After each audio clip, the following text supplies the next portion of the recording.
వెర్రి వెంకి. ఒక గ్రామంలో ఒక రైతు ఉండేవాడు. అతనికి చిన్నతనంలోనే భార్య పోయింది. గ్రామంలో వెంకి అనే దిక్కులేని పిల్ల ఒకటి ఉండేది. రైతు దాని చేత ఇంటి పని అంతా చేయించుకునేవాడు. తీరిగ్గా ఉన్నప్పుడు అది మిగతా కూలీలతో కలిసి పొలం పనులు కూడా చేసేది. పని చేయడంలో వెంకికి అలుపు సలుపు అంటూ లేదు. కానీ దానికి వేపకాయంత వెర్రి మాత్రం ఉండేది. ఇంటి పనంతా నేనే చేస్తుంటిని కదా, నన్ను పెళ్లి చేసుకోరాదా ఏం అనేది వెంకి తన యజమానితో. చేసుకోక నిన్నే చేసుకోమన్నావుటే అనేవాడు రైతు. కానీ వెంకి అస్తమానము ఇదే పాట సాగించింది. నన్నెందుకు చేసుకోవు, నాకేం వంకొచ్చింది, నేనుండగా ఇంకొక దాన్ని ఇంట్లో అడుగు పెట్టనిస్తానా అంటూ అది తన యజమానిని కాల్చుకు తిన్నది. దాని బాధ భరించలేక రైతు ఒకనాటి మధ్యాహ్నం వెంకి పొలం పని చేసి అలసి చేనులోనే పడుకుని ఒళ్ళు తెలియకుండా నిద్రపోతుంటే దాని ఒంటి నిండా నూనె కలిపిన కాటుక పట్టించేశాడు. పొద్దువాలే సమయానికి వెంకి నిద్రలేచి తన కాళ్ళు చేతులు చూసుకుని తానే భయపడింది. నేనా లేక దయ్యమా అని దానికి అనుమానం వచ్చింది. అది తిన్నగా తన యజమాని ఇంటికి వెళ్ళి, వెంకి ఇంట్లో ఉందా బాబు అని అడిగింది. ఆ ఇంట్లోనే ఉంది అన్నాడు రైతు. ఇక తనకు దాని పీడ వదిలిందిలే అనుకున్నాడు. అయితే నేను వెంకిని కానన్నమాటే కదా అనుకుంటూ వెంకి మస్క చీకట్లో పడి అడవికేసి బయలుదేరింది. అడవిలో దానికి 2 దొంగలు కనిపించారు. వాళ్ళు దాన్ని చూసి భయపడి పారిపోసాగారు. ఎందుకురా వెర్రి నాగన్నల్లారా పారిపోతారు, దొంగతనానికి పోతుంటే నన్ను వెంట పెట్టుకుపోండి, సహాయంగా ఉంటాను కదా అని వెంకి కేకలు పెట్టింది. పిశాచి తమ వెంట ఉండడం కూడా ఒక విధంగా మంచిదేననుకుని దొంగలు భయపడ్డం మానేసి వెంకి దగ్గరకు వచ్చారు. వాళ్ళు ఎక్కడన్నా ఒక గొర్రెను దొంగిలించాలనుకున్నారు. కానీ ఎక్కడ గొర్రె దొరుకుతుందో వాళ్ళకి తెలియదు. అదంతా నాకు వదిలిపెట్టండి, కటిక చీకట్లో కూడా గొర్రెలు కొట్టడానికి పోగలను అన్నది వెంకి. దొంగలు సంతోషించి వెంకి వెంట వచ్చారు. దొంగలను బయట ఉండమని వెంకి కొట్టంలో ప్రవేశించింది. దొంగల గొర్రె కోసం ఎదురు చూస్తూ ఉండగా వెంకి పోతు కావాలా పెంటి కావాలా, ఇక్కడ బోలెడన్ని గొర్రెలున్నాయి అని గావు కేకలు పెట్టింది. అరవకు, బలిసినది చూసి ఏదో ఒకటి పట్రా అన్నారు దొంగలు. బలిసినదే, పోతు కావాలా పెంటి కావాలా అని వెంకి మరింత బిగ్గరగా అరిచింది. అరుస్తావెందుకు, బలిసిందైతే పోతైనా సరే పెంటైనా సరే అన్నారు దొంగలు. ఇక్కడ బోలెడన్ని గొర్రెలున్నాయి, పోతు కావాలా పెంటి కావాలా, ఏది కావాలంటే అదే తెస్తాను అని వెంకి మరింత గట్టిగా అరిచింది. నోరు మూసుకుని ఏదో ఒకటి పట్టుకురా అన్నారు దొంగలు. ఈ లోపుగా గొర్రెల యజమాని వెంకి పెట్టిన గావు కేకలకు లేచి బయటకు వచ్చాడు. దొంగల కాలికి బుద్ధి చెప్పారు.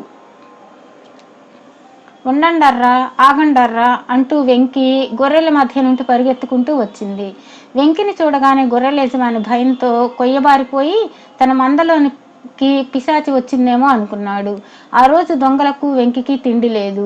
మర్నాడు చీకటి పడగానే వాళ్ళు ఒక కోడిని తస్కరించడానికి బయలుదేరారు. కానీ కోడి ఎక్కడ దొరికేది వాళ్ళకి తెలియలేదు.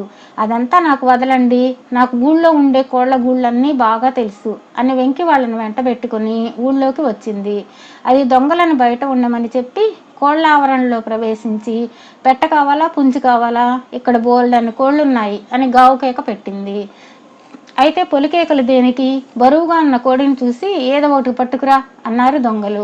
అదే పెట్ట కావాలా పుంజు కావాలా అని వెంకి మళ్ళీ గావు కేకలు పెట్టింది.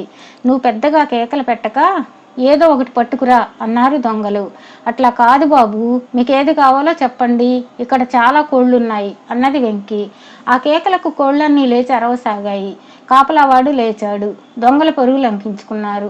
ఆగండర్రా బుద్ధి తక్కువ వాళ్ళారా, పుంజు కావాలంటే పుంజో పెట్ట కావాలంటే పెట్టో ఇచ్చేదాన్ని కదా, ఏది చెప్పకుండా పారిపోతారా అంటూ వెంకి వాళ్ళ వెనకే పరిగెత్తింది. వెంకిని చూస్తూనే కోళ్ల కాపలావాడు భయంతో విరుచుకు పడిపోయాడు. 2 రోజులుగా దొంగలకు తిండి లేదు. ఊళ్ళోనేమో పిశాచం తిరుగుతున్న వార్త వ్యాపించి అందరూ హడలిపోతున్నారు. 3వ రోజు నిశరాత్రి దొంగలు ఎక్కడన్నా ఒక గొర్రె దొరుకుతుందేమో చూడ్డానికి బయలుదేరారు. వెంకి వెంట వస్తానంటే వాళ్ళు వద్దనేశారు. ఆ పిశాచాన్ని వెంట పెట్టుకుపోతే తమకు ఆకలి చావు తప్పదని దొంగలకు తోచింది. వెంకి కూడా ఆకలి దహించుకుపోతున్నది. అందుచేత అది ఊరు బయట ఉన్న ఒక పొలానికి వెళ్ళి అక్కడ చిలగడ దుంపలు పీకి ఆవురావురుమని తినసాగింది. పొలంలోనే గుడిసె వేసుకుని ఉన్న పొలందారు ఒక రాత్రి వేళ బయటకు వచ్చి చిలగడ దుంపలు పీక్కు తింటున్న వెంకిని చూసి దయ్యం అనుకుని అప్పటికప్పుడే భూత వైద్యుని ఇంటికి పరిగెత్తాడు. భూత వైద్యుడు నిద్ర లేచి పైపంచ వేసుకుని పొలందారు వెంట బయలుదేరాడు. పొలంలోకి రావాలంటే దారిలో రొంపి అడ్డున్నది. భూతవైద్యుడు రొంపులో దిగి నేను నడవనన్నాడు. నేను నిన్నెత్తుకొని రొంపి దాటిస్తాను. ఈ దయ్యాన్ని నువ్వు వదిలిపెట్టకపోతే ఇక నేను ముష్టెత్తుకోవాల్సిందే అంటూ పొలందారు భూతవైద్యుడిని వీపున ఎత్తుకొని రొంపిలోకి దిగి నడవసాగాడు. పొలంలో నుంచి వెంకి వాళ్ళను చూసి దొంగలేమో అనుకున్నది. వాళ్ళు గొర్రెను సంపాదిస్తుకు వస్తున్నారనుకొని బాగా కొవ్వినదేనా అని గట్టిగా అరిచింది. పొలందారు రక్తం గడ్డగట్టుకుపోయింది. కొవ్విందో కాదో నువ్వే చూసుకో మా తల్లో అంటూ వాడు భూతవైద్యుడిని రొంపిలోకి తోసేసి కాలి కొద్దీ పారిపోయాడు. ఆ రాత్రి జరిగిన సమాచారం రైతుకు కూడా తెలిసింది. అతనికి వెంకిని చూసి జాలి వేసింది. అందుచేత అతను దాన్ని అంతటా వెతికి చక్కగా స్నానం చేయించి పురోహితుడిని పిలిపించి తానే పెళ్లి చేసుకుని దాన్ని బాగా చూసుకుంటూ సుఖంగా ఉన్నాడు.